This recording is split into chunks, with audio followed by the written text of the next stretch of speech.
Gimo ko Greek moussaka. Pita cheese nang sa babaw dayon. Na italong diana niya. Beef ang gigamit. Pwede man turkey ang kwan pero wala may turkey. Beef na lang. Nginana siya og porma. Pero muawas makani kay kuan kay siya.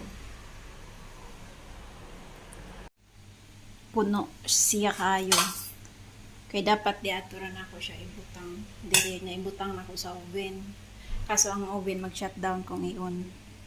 Ambot sa problema na. So, ang akong gamiton is oven nga gamay. Ay, kuan siya ba? Grill ba? Ninja grill.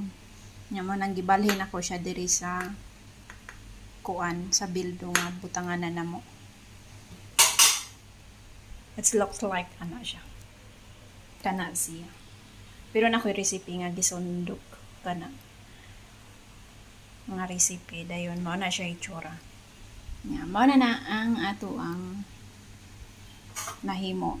Ibutang na ko na siya sa i-grill na ko siya 20 minutes. Ko siya giluto for 20 minutes.